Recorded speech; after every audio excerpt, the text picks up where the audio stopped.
जय हो मेरे नीम करोली बाबा महाराज, आपके श्री चरणों में मेरा प्रणाम। श्री माँ के चरणों में मेरा प्रणाम। आप सब लोगों को मेरा प्रणाम। तो ये जो मैं लीला सुनाने जा रहा हूँ कि बाबा जी कितने दूरदर्शी थे। बाबा जी ने पता नहीं आने वाले कितने सालों का बाबा जी को सब पता था, सब ज्ञान था, सब बाबा जी को सब पता था। बस ऐसे ही ये कथा है श्री ओंकार सिंह, जो कानपुर में वरिष्ठ पुलिस अध्यक्ष थे। वो अपने मित्र श्री हरपाल सिंह, डिप्टी कमिश्नर लखनऊ को महाराज के दर्शन कराना चाहते थे, पर उनका झुकाव इस और ना होने पर कभी कभी उन्हें बाबा के पास नहीं ला पाए। पर एक दिन क्या हुआ, लकीली कि उत्तर प्रदेश के मुख्यमंत्री श्री गोविंद वल्लभ पंत से मिलने लखनऊ आना पड़ा। और उस समय बाबा भी लखनऊ में श्री सूरज नारायण मेहरोत्रा के घर में विराजमान थे। पुलिस की वर्दी में पहने आप सरकारी गाड़ी में लखनऊ आए और पहले बाबा जी के दर्शन करने गए। तो वहाँ पे बाबा जी ने हरपाल जी की कोठी में चलने का आग्रह किया। तो उस समय वहाँ ओमदत्ता शुक्ला उपस्थित थे। बाबा ने बात मान ली, तो वो दोनों गाड़ी में बैठ के हरपाल जी के घर गए।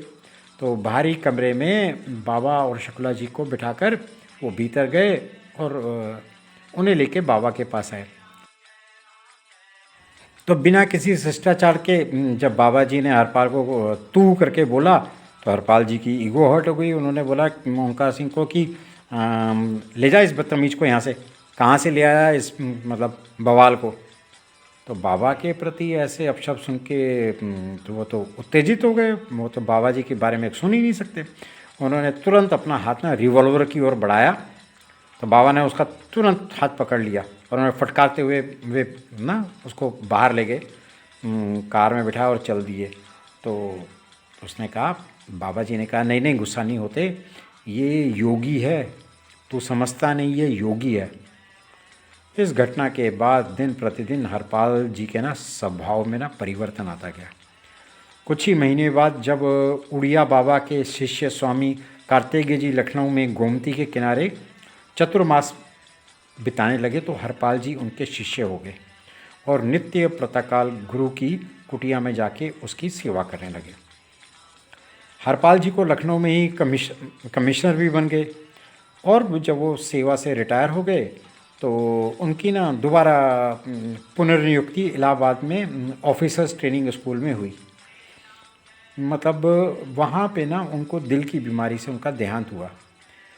पर जब आपको दिल के ना, जब भी ना इनको ना हरपाल जी को दिल के दौरे पड़ते रहे, माइल्ड पड़ते रहे, पर वो ना खुश दिखाई देते रहे।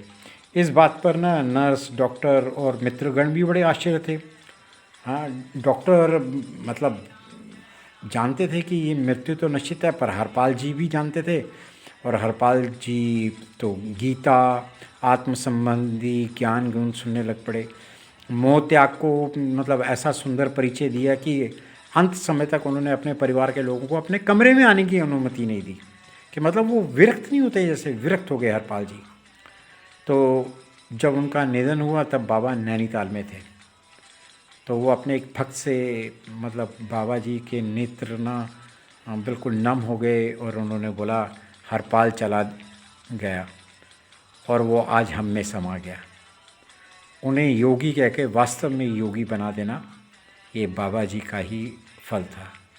तो देखा कहाँ वो हरपाल जिसने बाबा जी के लिए बदतमीज़ी की थी, और एंड में वो जैसे अगर उस दिन ओंकार जी रिवॉल्वर चला देते या कुछ भी होता, पर क्योंकि बाबा जी बहुत दूर की जानते थे कि हरपाल ये तो योगी है। और देखो बाबा जी के कहे अनुसार वो अंत समय में मतलब जब वो रिटायर हुए तब वो बिल्कुल अध्यात्म हो गए। जय हो मेरे नीम करोली बाबा महाराज, जय हो, सबका कल्याण करो बाबा।